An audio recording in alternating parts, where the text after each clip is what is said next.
At 62, I began to sense that something was deeply wrong. The daughter I had cherished above all else slowly revealed her true nature. She wasn't here for love, but to drain me, to squeeze every drop of life and wealth from me until nothing was left. One fateful day, while I was away, she made her move, determined to strip me of everything I had ever worked for. By a stroke of luck, I returned just in time to protect my 15 gold bars. But the moment I confronted her, the mask fell away. My own flesh and blood turned on me with sharpened claws, her greed flashing like fangs in the dark. That was the day I realized the battle had only just begun. If you want to know what happened next, stay with me until the end of this story. And don't forget to subscribe, hit the like button, and tell me in the comments where you're watching from. I was 62 when I realized how long 5 years could stretch after a husband is gone. My days had turned into quiet routines, simple meals and walks through the garden, yet there was always that echo of his laughter missing from the house. We had built a life together from nothing.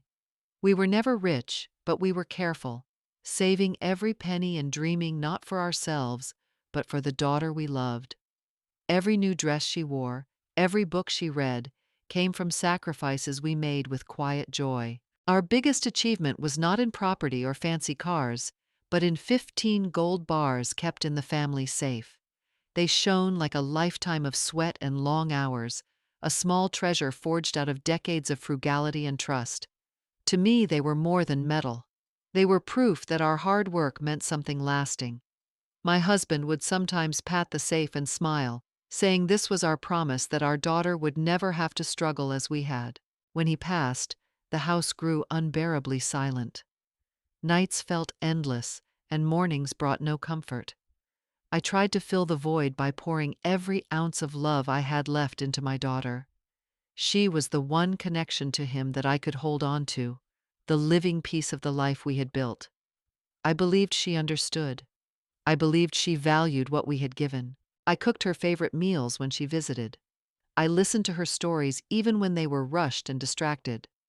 I told myself her hurried goodbyes were just part of modern life. Still, I kept the faith.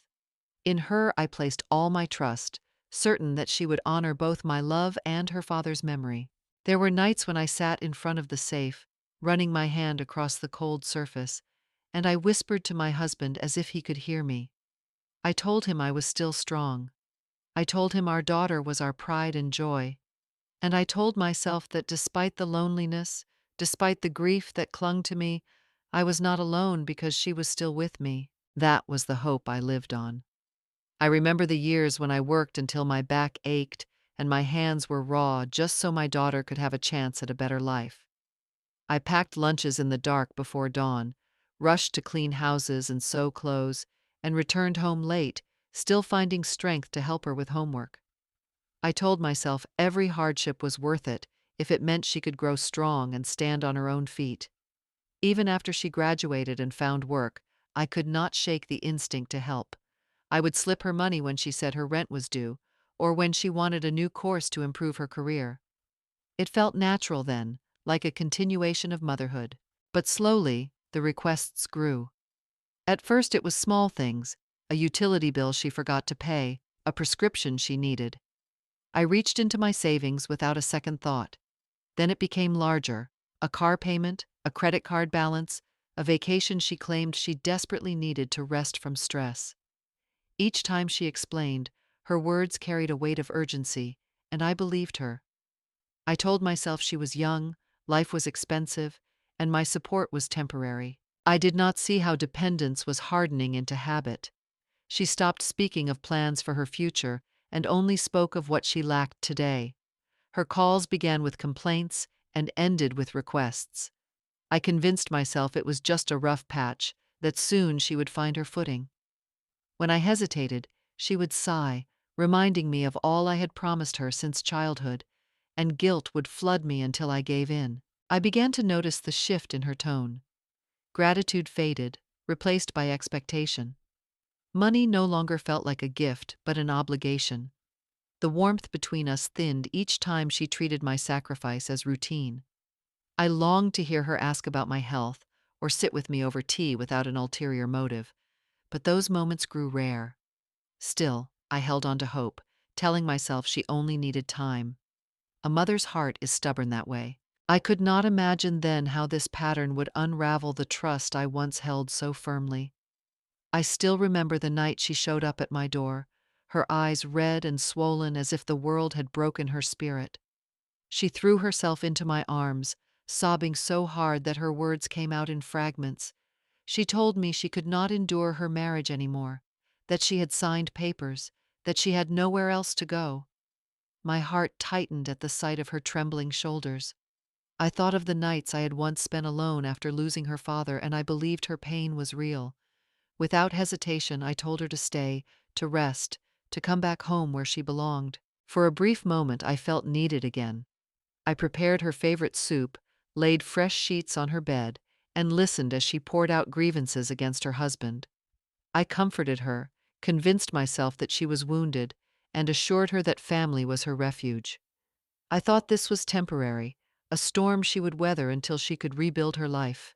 But weeks turned into months, and her presence became heavier than I expected.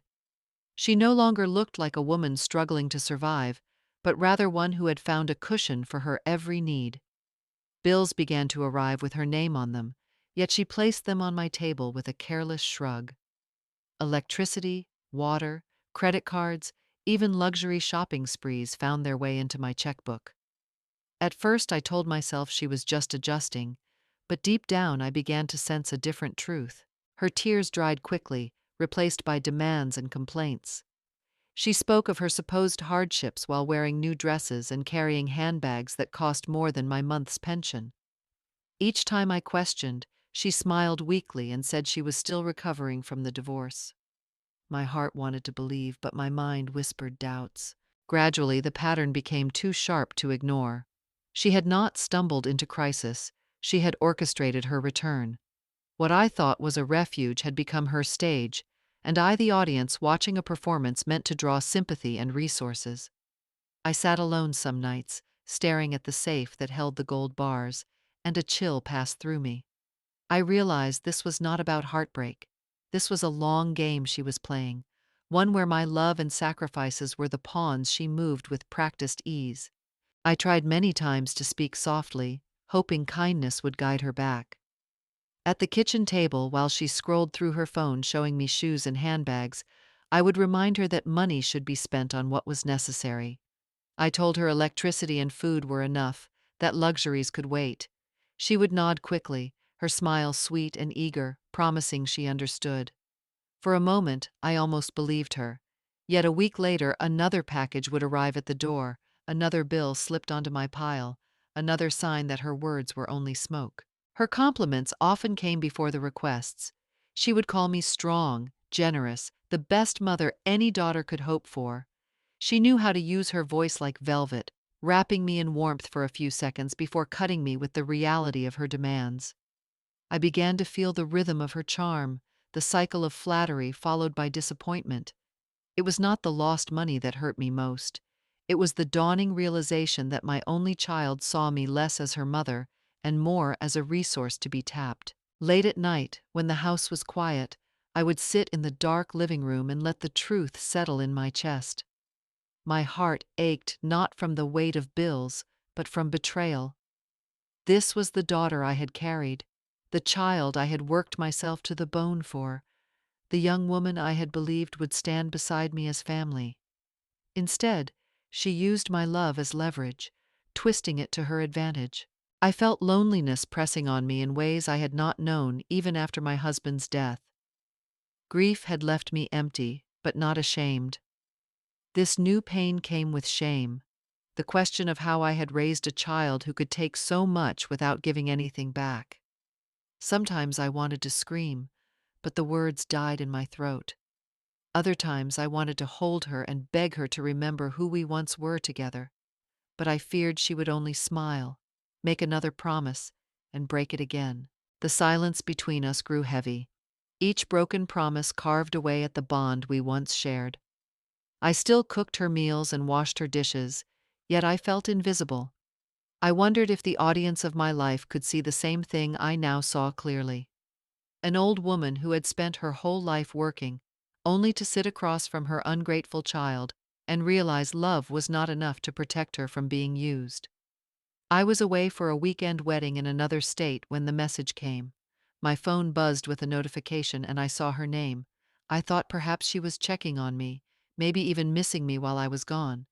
The warmth of that idea made me open the message right away. It was a voice recording, a short one.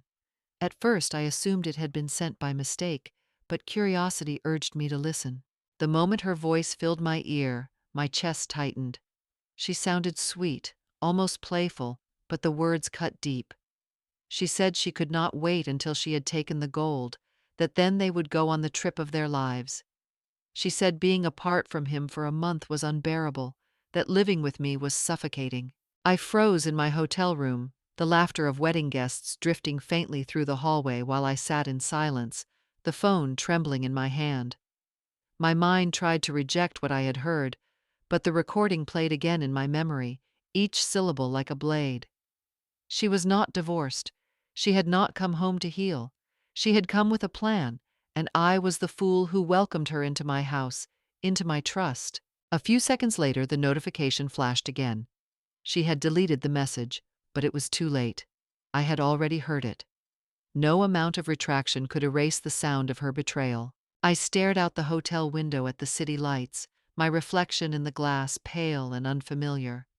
I thought of the years I had spent working, saving, and believing that the gold in the safe was a promise of security for her future. Now I realized it had become a lure, bait that drew out the worst in her. She was conspiring with the very man she had claimed to leave, spinning lies so she could strip me of everything. The pain was sharp, but beneath it something colder stirred. It was the understanding that love had blinded me, that trust had made me weak, and that weakness had invited deceit. I sat there for a long time, clutching the phone, while the voices of strangers celebrated in the ballroom below. Their joy sounded far away, like a world I no longer belonged to. In that moment, I knew my life with my daughter would never be the same again. I did not wait for the wedding to end. While the music still played and guests were raising their glasses, I slipped out quietly and booked the earliest flight home. My hands shook as I packed my bag, the zipper catching on the fabric because my mind was racing too fast. At the airport, I could hardly sit still, the boarding announcement sounding like a distant echo as my thoughts circled endlessly. On the plane, I stared out at the clouds, but all I could see was her face, smiling at me while her words from the recording repeated in my head. Was everything she had shown me nothing more than a mask? Had every hug, every sweet word, been painted on only to cover the greed underneath? The thought twisted in my chest until I could barely breathe. I imagined the safe at home, imagined her hands on the lock, her laughter with him as they divided what had taken me a lifetime to save. I saw the gold not as wealth but as years of labor, of long nights without rest, of my husband's calloused hands and my own weary back. To picture it all disappearing into their pockets was unbearable. Tears welled in my eyes, but they quickly burned away, replaced by something sharper. The ache of betrayal turned into anger, and the anger solidified into resolve. For too long I had allowed love to silence me. For too long I had believed that patience would change her. Now I knew better. Trust had been my weakness, and I could not let it destroy me completely. By the time the plane touched down, my heart no longer trembled with confusion. It beat hard with determination. I would not hide from her or pretend ignorance. I would face her directly, look into her eyes, and force her to reveal the truth she had tried to bury. Whatever pain awaited, I knew I could no longer run from it. When I opened the front door, the first thing I heard was the sharp clang of metal striking metal. My chest tightened instantly. The sound came from the room where the safe was kept. I moved down the hallway slowly, my feet heavy, dread pressing against my ribs. Each step felt like walking into a nightmare I had never wanted to believe was real. The door to the storage room was ajar, and through the narrow gap, I saw her. My daughter, the child I had once carried in my arms, was crouched before the safe with tools spread across the floor. Her hands trembled with urgency as she tried to force the lock, her face drawn with impatience and hunger. There was no hesitation, no sign of guilt, only raw greed shining in her eyes. I froze in the doorway. For a few seconds I could not move, could not breathe. My heart felt as though it had shattered into countless pieces, the shards cutting me from the inside. The sight was too much to bear. This was the moment the truth could no longer be denied. She had not come home to heal. She had come home to steal. My lips parted, and I called her name, my voice hoarse and trembling. The sound startled her. She spun around quickly, her eyes wide for just a second. But instead of shame softening her expression, I saw something else flare up. Her gaze hardened into defiance, her mouth tightening in challenge. There was no apology, no tears, no attempt to explain. She looked at me as though I were the intruder, as though my presence had interrupted her rightful claim. The sharpness in her eyes cut deeper than any words could. In that instant, I understood I was no longer her mother in her mind. I was an obstacle between her and the gold she believed she deserved. The silence between us was heavy, broken only by the faint hum of the air conditioner and the tools still lying scattered on the floor. I stood rooted to the spot, my body stiff with shock, while she straightened her back as if preparing for a battle. The distance between us felt endless, though only a few feet of worn carpet separated us. I could almost hear the echo of my husband's voice in memory, warning me that trust could be broken.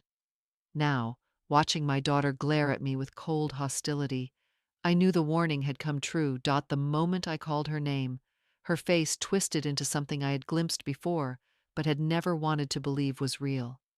It was a mask, and yet a revelation all at once. Her fingers loosened, and the tool she had been holding slipped from her grasp, clattering onto the floor with a dull, accusing sound. Her voice broke into jagged sobs, the kind of desperate, heaving cries meant to drown out truth rather than reveal it, as though the sound itself might somehow wash away what I had just witnessed.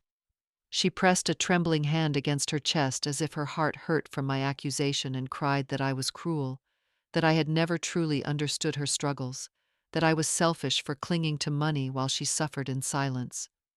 Her tears poured quickly, like a flood she had rehearsed many times before, yet her eyes betrayed her even in that performance. They flicked again and again toward the safe at the back of the room, gleaming like a beacon, reflecting the hunger she could no longer hide. I stood firm in the doorway, though my hands trembled at my sides and my throat tightened with disbelief. Still, my voice came out steady, almost foreign to my own ears. I told her that even her father, my husband, the man who had worked every single day of his life beside me, had never once dared to touch that safe without respect. Each word left my mouth like the clang of iron, sharp and cold, and for the first time in years I felt the old strength inside me rising from its long sleep. Her cries grew louder and her accusations harsher, each one sharper than the last. She said I had abandoned her, that I loved money more than family, that my pride had built a wall between us. Every word pierced me like a thorn, yet as she shouted, as her voice cracked and spit venom, I began to see her more clearly than I ever had before. The air between us thickened, heavy with the echoes of our clashing voices, until it felt like the room itself was holding its breath. She demanded what she believed was hers by right, her words snapping like a whip. I answered with a pain that had turned into fury, telling her that nothing in that safe was owed to her, that it was the fruit of sacrifice, of sweat, of years of labor and love that she had long since forgotten. She threw back at me every excuse, every justification she could summon, but none of it mattered anymore. The walls of illusion we had built around our relationship were falling one by one. I saw it then, the truth I had tried so hard to deny. Her love was not love at all. It was a costume she wore to manipulate. Her tears were not sorrow but weapons, sharpened to pierce my defenses, rehearsed to strike at my guilt. And behind every word she hurled was the same greed that shone in her eyes the moment I caught her. It was a hunger that had nothing to do with survival and everything to do with possession. The shouting rose like fire, a storm breaking open the silence that had hung between us for too long. My heart, once heavy with grief, now burned with a strange, hard clarity. I no longer saw my daughter as a victim of circumstance, or as a wounded child reaching for help. I saw her as she was, exposed and unashamed, reaching not for my hand, but for what she thought she could take. The pain of that realization split me open, but in its place came something unyielding. She did not vanish after I forced her out that day. Instead, she came back again and again, never with open hands, but with sharpened words. She knew how to strike without touching, her voice a blade meant to cut where it hurt most. Standing in the doorway or calling late at night, she would sneer that I was old, that soon I would have no choice but to end up in a nursing home, that the gold I guarded so carefully would be wasted on someone who would not live much longer. At first I tried to ignore her, to let her words fall like rain on stone, but they burrowed into me anyway, echoing in the quiet of the house long after she had gone, filling its corners with bitterness and doubt. They fed the loneliness I already carried, pressing against old wounds that had never quite healed. Each time I thought perhaps she would soften, she returned with the same cruelty, peeling away at my strength with a smile that no longer resembled the daughter I once knew. When her insults failed, she shifted tactics with a practiced ease. Her eyes would glisten with tears, her voice trembling as she apologized, her hands clasped as though in prayer. She begged me to forgive her, swore she would change, promised that this time she truly meant it. And I, foolish in my longing for the child I had raised, felt my heart waver. Yet the moment I opened a small crack of hope, her tone would turn cold again.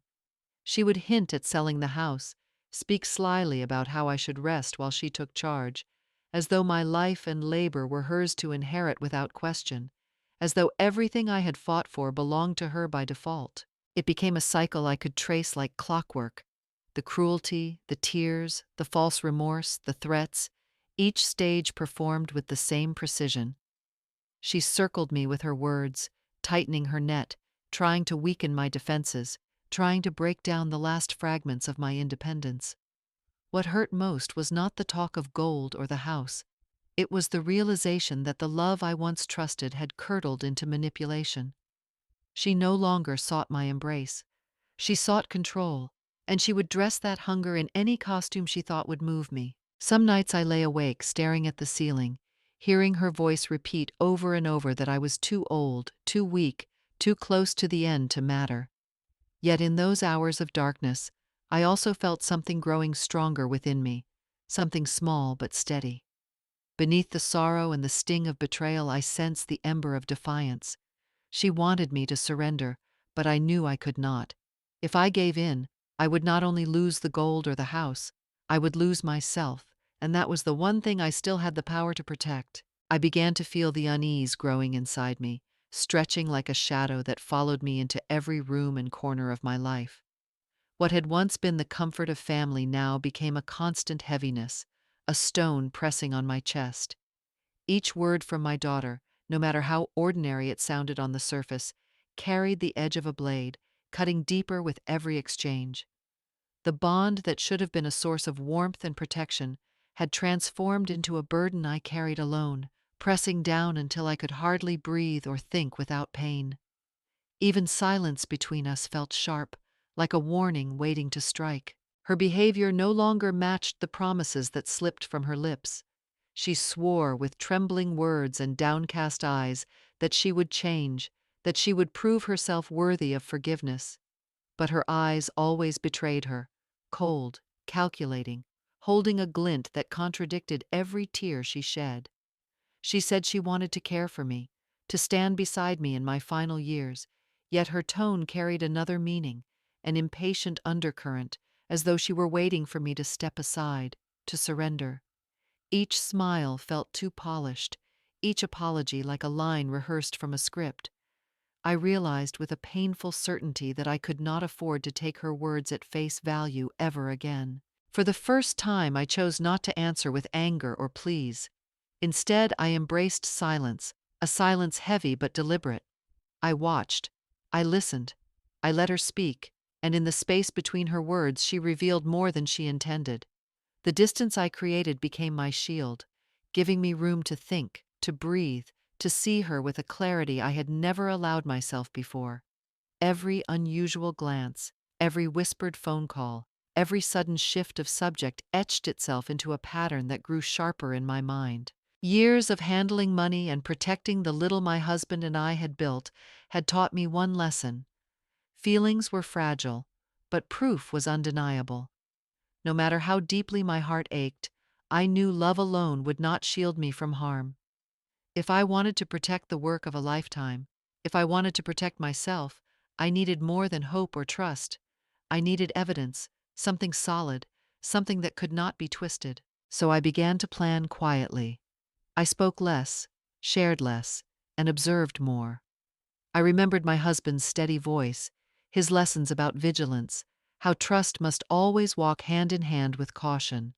I carried those words like armor as I moved carefully through my own home, no longer blind, no longer willing to let myself be deceived. Beneath the sorrow, a steady strength began to grow. I knew I had to wait for the right moment, and when it came, I would be ready. Yet I also knew my own eyes and ears were no longer enough. Doubt had hardened into certainty, but certainty alone could not protect me. In America, it was not unusual for someone in my position to hire a private investigator, and so I did. It felt strange, unsettling at first, placing trust in a stranger's hands. But I reminded myself that the trust I had once given my daughter had already been shattered beyond repair. If I wanted the truth, I needed someone who could see it without the cloud of emotion. The weeks that followed stretched endlessly. Each time the phone rang, my heart lurched, wondering if it was him, the detective. When he finally called and asked to meet, my pulse raced with equal parts dread and anticipation. We sat in a quiet corner of a dim coffee shop, the kind of place where voices sank into the walls and secrets seemed safe. He slid an envelope across the table with the gravity of a verdict. My fingers trembled as I pulled it closer, and one by one the photographs spilled into my hands. There she was, my daughter. Smiling in broad daylight, her arm looped around the very man she had sworn to leave behind forever. They were not just sharing fleeting encounters. The photos showed them entering and leaving the same rented apartment, carrying groceries, moving with the ease of people who belong to one another. In one picture, she held a key in her hand, unlocking the door with casual confidence, as though she had been doing it for months. I stared at the images, each one striking me harder than the last. For weeks she had wept in front of me, performing heartbreak, painting herself as abandoned and alone. And yet here was the undeniable truth in my hands. She had never left him. They had been together all along, not as a broken couple, but as partners in something darker, something far more sinister than love. The detective said little, only a few words to confirm what was already plain. He did not need to explain. The evidence spoke for itself. These photographs were more than pieces of paper. They were a double-edged sword. On one side, they severed the last fragile strand of hope I had clung to. On the other, they armed me with something stronger than suspicion. Proof. Proof that could not be dismissed.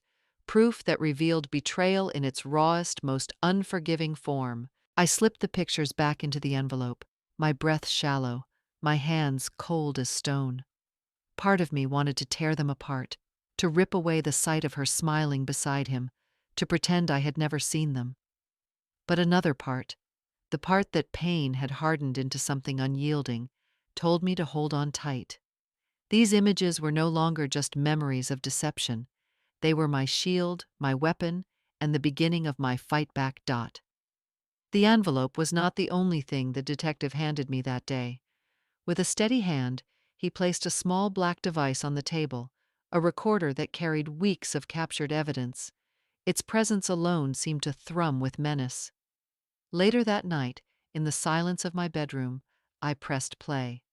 The room filled with my daughter's voice, not the trembling, sorrowful tone she used with me, but something sharp, calculating, and cruel.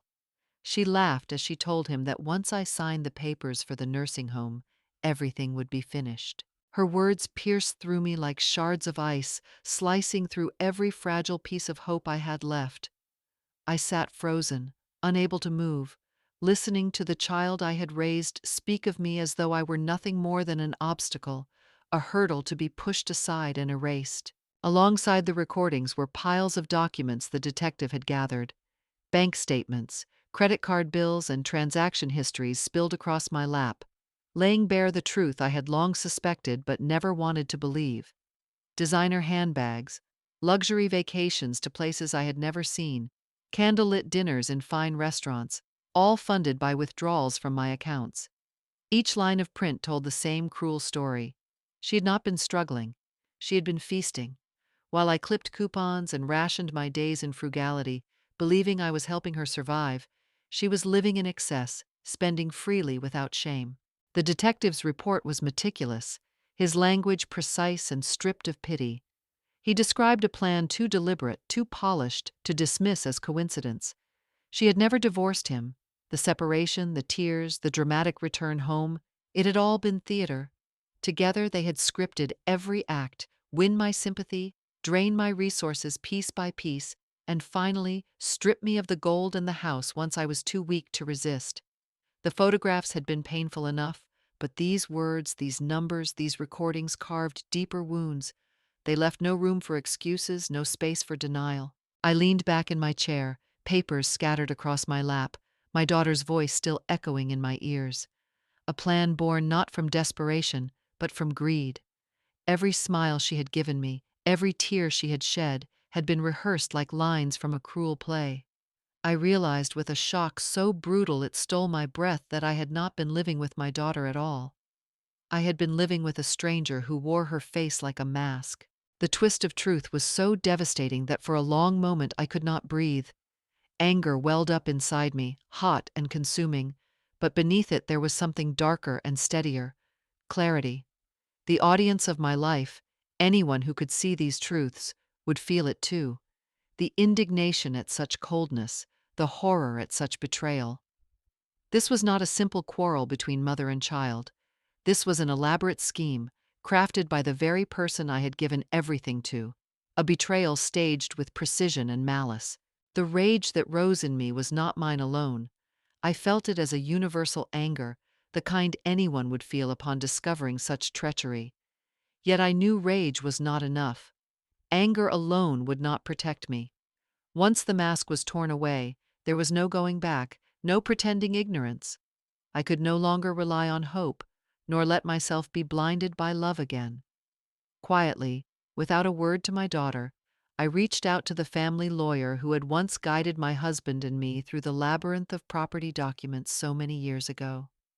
His voice over the phone was calm, steady, and familiar, like a bridge back to a time when life had felt safe. He listened without interruption as I poured everything out: the lies, the photographs, the recordings. When I finished, he let out a long breath and promised we would act carefully, step by step, leaving no opening for her to strike. Following his advice, I made an appointment at the bank. My heart pounded with every step, the envelope of damning paperwork tucked under my arm like a shield. There, under the discreet guidance of the lawyer, I arranged to transfer all 15 gold bars from the safe in my home to a secure bank vault. This time the account bore only my name. No co-signers, no shared access, no loophole that could be twisted or claimed.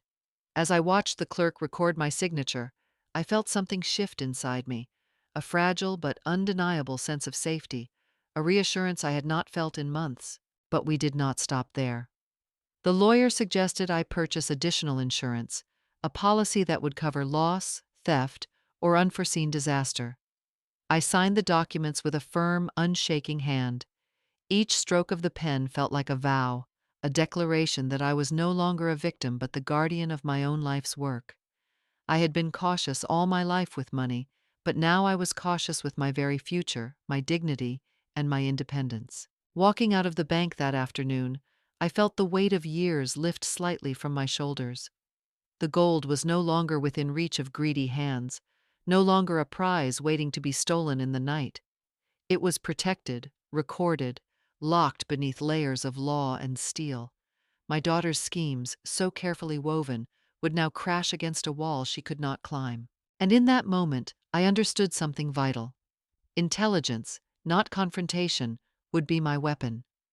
Anger had its place, But it was the quiet preparation, the silent moves behind the curtain, that would decide the outcome. She thought me old and fragile, easy to break, ready to surrender. But she had forgotten. I had spent a lifetime surviving, building, and protecting.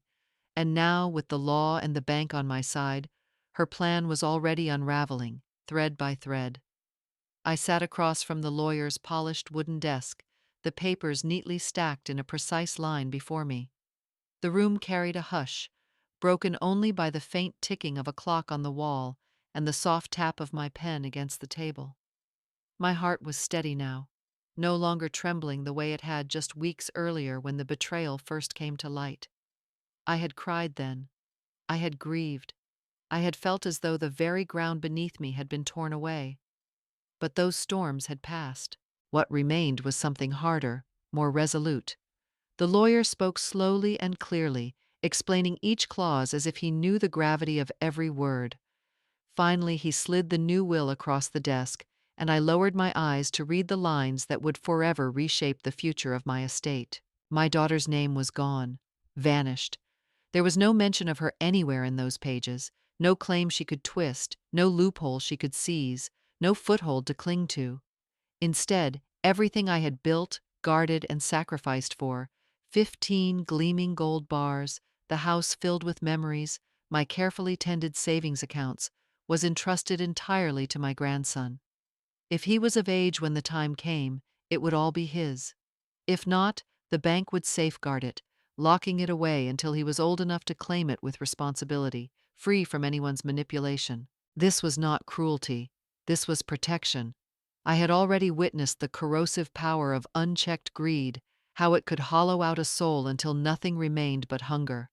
I would not let that same poison seep into the boy who still ran into my arms with laughter, who hugged me without calculation, whose love was still untainted. He would inherit not just the wealth, but the story of how it was preserved for him, a legacy of resilience and care from a grandmother who refused to let it be stolen. The lawyer's pen scratched briskly across the pages, his manner calm, professional, unwavering. He double-checked every figure, every clause, ensuring precision. Once the signatures were in place, the documents were bound for notarization, sealed under the weight of the law itself. No pleading, no manipulation, no outburst could undo them now. The law would stand as my shield, stronger than sentiment, stronger than deception. When I pressed my signature firmly onto the final page, a strange calm spread through me, like a tide washing over raw wounds. This was more than ink on paper. This was a quiet revolution. For years, guilt and love had bound me, silencing me when I should have spoken. Now I had bound her greed with the one thing she could not untangle: legality. She had thought me old, weakened, easy prey. She had believed she could outwit me, corner me, and drain me dry. What she had not expected was that I still possessed the strength to cut her off at the root. As I left the lawyer's office, the leather folder tucked beneath my arm, I felt the rare satisfaction of someone who had finally turned the tables. The path she had counted on, the inheritance she had dreamed of, had vanished like smoke in the wind. Anyone who looked at this story would see it clearly. She had been denied the one thing she thought guaranteed. I had closed the door on her schemes not with shouting, not with fury, but with the simple, decisive stroke of a pen. But I knew her well enough to expect retaliation. She would not surrender easily. And indeed, even after being cut off from my will, she came back to the house, pounding her fists against the door, her voice rising in accusation and rage. That was when I realized that words alone would never be enough to protect me. What I needed was proof, undeniable, irrefutable evidence of her actions. Quietly, I arranged for cameras and microphones to be installed in the living room and just outside the porch. The devices were small, almost invisible but precise, recording every angle. For the first time in months, I felt that I was one step ahead of her. The recordings began to accumulate quickly, file after file. One afternoon, the footage showed her standing before me, her face contorted with anger as she screamed about the nursing home, spitting out that I was wasting gold I would never live long enough to spend. Her voice echoed harshly through the speakers when I played it back, every word dripping with venom. On another day, the camera caught her pacing like a caged predator, hurling insults about my selfishness, accusing me of being ungrateful for all the imagined sacrifices she claimed to have made. The worst came one evening when I refused to hand over more money. Her face twisted into something almost monstrous, and the camera captured the moment she shoved my shoulder, gripping my arm so roughly that I stumbled backward. Her voice rose to a scream, filled with pure fury, calling me names no child should ever call a parent. Watching it later made my stomach twist, but I knew these images were more than just pain relived. They were protection. They were the truth carved into film. Each file was carefully stored, labeled, and backed up in multiple places, both in my possession and in the lawyer's care. He told me these recordings would carry weight in court, that they captured not only verbal abuse, but physical intimidation, clear evidence of elder abuse as the law defined it. What had once been private humiliation, hidden behind closed doors, had now become undeniable public evidence, powerful enough to strip away her excuses. As I sat alone in the quiet of my living room, the cameras still humming silently, I felt the familiar weight of betrayal pressing on me. Yet layered over that weight was the strength of preparation. She had thought her words and actions vanished once the door closed, but now they lived on in the lens of the camera, permanent, undeniable, unerasable. For the first time in this long, bitter battle, I knew I was no longer just surviving. I was building my case, stone by stone, image by image, and one day soon the truth would not just defend me, it would set me free. I followed the lawyer's advice, though every instinct inside me screamed against it. My heart longed to shout the truth, to hurl the evidence I had gathered into her face, to expose her lies then and there. But wisdom demanded patience, and so I forced myself into a role I had never wanted to play. I let my shoulders sag a little lower each day, allowed my voice to falter whenever she brought up the nursing home. I made my hands tremble against the papers, fumbling clumsily as though confusion had finally taken root in me. I looked away when her tone grew sharp, sighed heavily as though weary of life itself, and gave her the impression that I was slowly, inevitably, losing ground. At first, it was unbearable. Pretending weakness in front of the very child I had raised, listening to her mock me, threaten me, treat me like a burden, was a bitter medicine to swallow. My pride recoiled with every act of feigned fragility. Yet soon, I began to notice the effect. Her eyes gleamed with triumph each time she thought she had cornered me. She grew careless, intoxicated by her own imagined victory. The mask slipped more and more. Her voice no longer trembled with false remorse. Instead, it rang with cruelty sharpened to a blade. She stopped wasting energy on the performance of regret. The sorrow, the apologies, they were gone. What remained was greed, bared and unashamed. I watched her quietly, my silence becoming a net tightening around her with every passing day. Each insult, each shove of the shoulder, each mention of selling the house or locking me away, all of it was captured by the hidden cameras and microphones. She believed she was breaking me down, that I was withering under her abuse. In truth, she was building my case piece by piece, laying down the bricks of her own downfall. The more I shrank back, the bolder she became, stepping deeper into the trap she could not see. There were moments when my heart burned, when every fiber of me wanted to rise up, to scream that I was not the frail, helpless woman she thought I was. But I forced myself to breathe, to remember the lesson I had carved into my bones. Strength is not always loud. Sometimes strength is patience, the discipline to let the enemy expose themselves fully. My silence was not surrender. It was strategy, sharper than any blade I could wield. The unseen audience of my life, if they could have watched, would know the truth. I was not merely protecting gold or property. I was defending my dignity, my independence, the very memory of the sacrifices that had carried me through decades. She mistook my quiet for weakness, but she was blind to the reality. My supposed weakness was the very weapon that would undo her. So I waited, biding my time, knowing the day would come when every cruel word, every harsh gesture, every greedy demand would be revealed in the open. And when that moment arrived, she would have no escape, for it would be her own hands that condemned her. That day came sooner than I imagined. They arrived together this time, no longer bothering with secrecy or subtlety.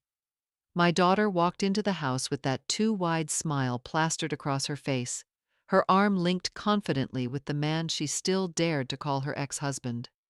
Their steps were deliberate, synchronized, their eyes trained on me with the focus of hunters who believed the prey was already too tired to run.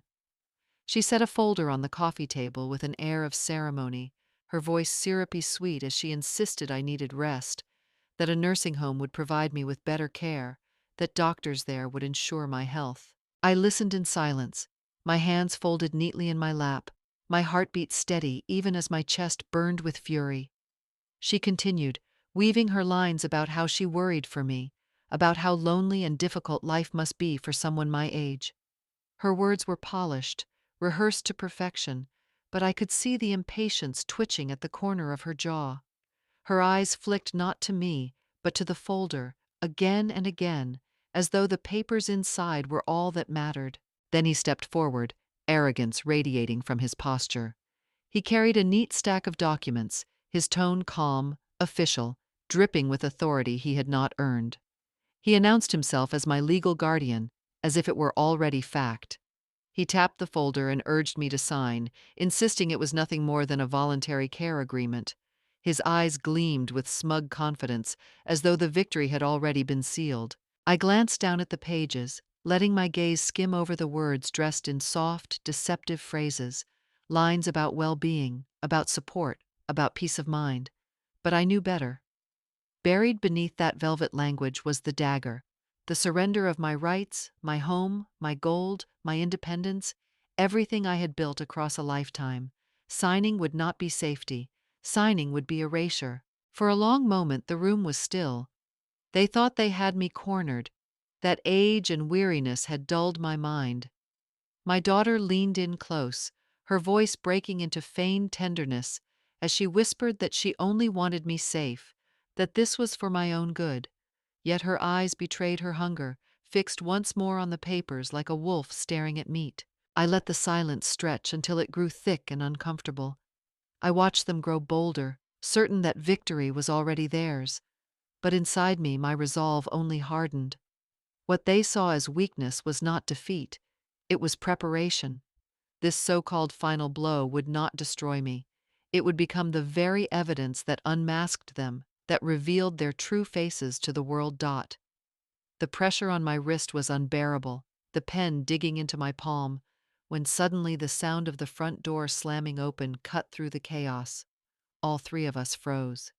Standing in the doorway were my lawyer and two uniformed police officers, their presence filling the room with authority. For the first time in months, I let myself breathe fully. This was the moment I'd been waiting for. My daughter's eyes widened, her face drained of color. The man beside her went stiff, his confidence shattering as quickly as glass under a hammer. He fumbled to hide the stack of forged documents, sliding them toward his side, but the officers were already watching his every move. The room that moments ago had seemed suffocating now felt wide open, every shadow chased away by the sheer weight of truth. My lawyer stepped forward with calm precision. He placed a thick folder on the table, his voice steady, each word striking like a gavel. He announced that we had collected undeniable proof of fraud, manipulation, and elder abuse. His eyes did not waver as he looked directly at them, stripping away the last of their pretense. The silence that followed was deafening. My daughter's mouth opened, but no words came out. The man's hand hovered over the papers, then pulled back slowly, as if even touching them now was dangerous. They had cornered me so many times before, but now it was they who stood cornered, their lies exposed under the harsh light of justice. The police officers moved closer, their presence undeniable, one of them already taking notes as the other reached for the fraudulent documents. I sat back in my chair, the trembling in my hands finally easing. The weight of despair that had pressed on me only moments earlier lifted. replaced by a sense of strength I had thought lost. For so long I had been the one on defense, waiting, enduring, hoping. Now the tide had turned. They were the ones shrinking under scrutiny, their arrogance collapsing. My daughter would not meet my eyes, her head bowed not in shame but in fear. The man who once claimed to be my guardian looked like a child caught red-handed. The scene was no longer one of desperation. It was a reckoning. The power had shifted, and for the first time they could no longer hide behind false tears or hollow threats. In that moment, justice was not a distant dream. It was standing in my living room, clear and undeniable. My lawyer opened the thick folder with deliberate calm, his fingers steady as he laid out the first set of photographs. The images spoke louder than words. My daughter, laughing on a sunlit street, her arm entwined with the man she swore she had left. Picture after picture showed them entering the same rented apartment, carrying groceries, moving like a couple who shared more than just secrets. My daughter's face drained of color, her lips parting to deny, but before she could speak, the lawyer pressed play on a recording. Her voice filled the room, sharp and calculating, mocking me as she promised him that once I signed away my rights, everything would be theirs. The tone was unmistakable. No tears, no sorrow, only greed wrapped in sugar-coated lies. She stammered, insisting it was taken out of context, but her excuses crumbled the moment the lawyer presented the next evidence, the videos. The screen flickered to life with footage from my own living room. There she was, shouting that I was old, useless, that I would rot in a nursing home if I didn't comply. Another clip showed her shoving my shoulder, yanking my arm while demanding money. The officers watched closely, their jaws tightening, their pens scratching across their notepads. My daughter's voice faltered. She tried again to deny, then her words collapsed into sobs. She begged for forgiveness, swearing she hadn't meant it. But no one in that room believed her anymore. The man beside her shifted uncomfortably, sweat beading on his forehead. He muttered something about misunderstanding, about family matters. But the officers stepped forward. One of them snapped the cuffs around his wrists, their metallic click echoing like final judgment. He was arrested on the spot, charged with fraud and conspiracy to exploit an elderly woman, a serious felony under American law. The silence that followed was broken only by my daughter's cries.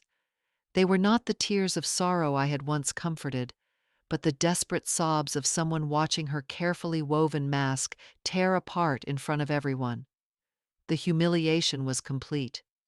The audience of my life, my lawyer, the police, and now even the walls of this house that had witnessed everything, saw her exposed for what she truly was. I sat still, my hands folded in my lap, the storm of months finally breaking into clarity. There was no joy in watching her crumble, only the sharp relief of truth unveiled. For the first time, the power no longer rested in her lies or her threats. It was mine, secured not by anger but by evidence, undeniable and final. The courtroom was silent when the charges were read aloud. Fraud, conspiracy to exploit an elder, elder abuse. The words echoed off the wooden walls, heavy and final. My daughter sat rigid, her eyes downcast, while the man beside her shifted uncomfortably, his jaw clenched tight. For years they had hidden their intentions behind smiles and false tears. Now, under the harsh light of the court, there was no mask left to wear. The prosecutor rose with calm authority. One by one, he presented the evidence. First came the photographs taken by the private investigator, my daughter and the man entering and leaving their shared apartment, carrying groceries, walking hand in hand. Then the audio message played, her voice dripping with mockery as she promised him that once I signed the papers, everything would belong to them. The jurors leaned forward, their expressions hardening. Finally, the videos from my home filled the screen.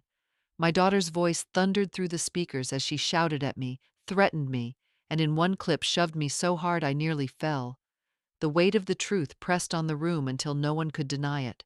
My lawyer stood to speak, his voice measured and strong. He reminded the court that this was not about a simple inheritance dispute. This was a crime, a calculated attack on the vulnerable. He spoke of dignity, of the rights of the elderly to live without fear of manipulation or abuse. Each word landed with conviction, and I felt a quiet strength ripple through me as I listened. The defense tried to soften the blow, painting my daughter as misguided, pressured, misunderstood. But the evidence was too clear, too damning. Every attempt at excuse only deepened the silence in the room. The jury saw not a confused woman, but a willing conspirator in a scheme designed to strip me of everything. When the verdict was announced, I closed my eyes and breathed deeply. The man was sentenced to prison, his arrogance finally broken. My daughter received a suspended sentence, barred from approaching me ever again. Most of all, she was stripped of any inheritance, permanently severed from the wealth she had tried so desperately to steal. As the gavel struck, I felt no triumph, only release. The justice system had spoken, not just for me, but for every elder who had ever been silenced or exploited. The audience of my life, if they could see, would understand that this was more than punishment. It was a declaration. Greed and cruelty had no place where truth and law prevailed. The verdict was only the beginning. Within days, the story spread across local newspapers, online forums, and social media feeds. Headlines screamed the truth: daughter schemes to defraud widowed mother. It was the kind of story people could not look away from, shocking in its cruelty yet compelling in its detail. Neighbors whispered at fences, co-workers scrolled through their phones at lunch breaks, and relatives forwarded the articles with disbelief. The woman my daughter had once pretended to be, the caring, dutiful child who visited her mother and claimed to sacrifice for family, was gone. In her place stood the image plastered across headlines: a manipulator, an exploiter, someone willing to strip her own mother of everything. Her name, once spoken with pride in church halls and community meetings, now carried the weight of shame. Friends stopped returning her calls. Former colleagues avoided her in public, steering clear as if even proximity might stain them. Relatives who once defended her fell silent, unwilling to be tied to her disgrace. At gatherings, her absence became the subject, her name a cautionary tale told in hushed voices. She had not only lost her case in court, she had lost the fragile trust of the community she had lived among her entire life. On social media, the comments were brutal. People posted that no punishment was enough for someone who could betray their own blood. Memes and mocking captions spread faster than any defense she could mount. For every tear she had once shed in pretense, there were now hundreds of strangers scoffing, exposing her lies for what they truly were. What stung her most, I believe, was the collapse of the mask she had worked so hard to create. For years she had played the part of the devoted daughter, weaving a story of sacrifice and love. Now that illusion lay in ruins, replaced by contempt. Where once people had offered sympathy, they now offered only scorn. And as for me, I did not gloat. I simply watched as the balance restored itself, as the weight of her choices pressed down on her in public view. This was karma laid bare, not hidden, not private, but displayed for all to see. The audience of my life could feel the satisfaction of justice done, not only in the courtroom, but in the court of society. When the case finally closed, I felt as though a heavy chain had been lifted from my shoulders. For the first time in years, I was free to breathe without fear of who might be watching, free to move without worrying about what trap might be waiting. I chose not to remain in the old house that held so many shadows of betrayal. Instead, I found a small apartment in a quiet neighborhood, far from where my daughter lived. It was modest, but it was mine. Every corner, every piece of furniture, every quiet wall belonged only to me. The gold bars, the house, the accounts, everything was secure under the law. No hands could reach for them, no tricks could pull them away. That knowledge gave me peace deeper than wealth ever could. For so long I had lived under siege, guarding my life's work like a soldier at the gates. Now I could rest, knowing the gates were strong, sealed by justice itself. In my new home, I rediscovered the small pleasures that had been stolen by years of conflict. I no longer woke to shouting or threats. I no longer flinched at the sound of the doorbell. Instead, I woke to sunlight pouring through the curtains, the scent of fresh tea leaves waiting to be brewed. Each afternoon I would set the kettle on the stove, pour the steaming liquid into a simple cup, and sit by the window with a book. the silence was not lonely anymore. It was soothing, a silence of my own choosing. I felt dignity return to me in these quiet rituals. Every page I turned reminded me that I had not been defeated. Every sip of tea reminded me that I still had control over my life. The scars of betrayal remained, but they no longer defined me. What defined me now was resilience, the strength to reclaim what was mine, and the courage to live without apology. The world outside went on, with its noise and chaos, but within the walls of my new apartment, there was calm. I had earned this peace. I had fought for it with patience, with evidence, with quiet determination. And now, as the days unfolded gently around me, I realized this was not just survival, this was a new beginning. In the end, the weight of their greed crushed them. My daughter, once so certain she could outsmart everyone, was left with nothing.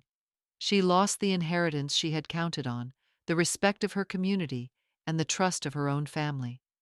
Friends no longer answered her calls, relatives avoided her name, and her image as a dutiful daughter vanished like smoke.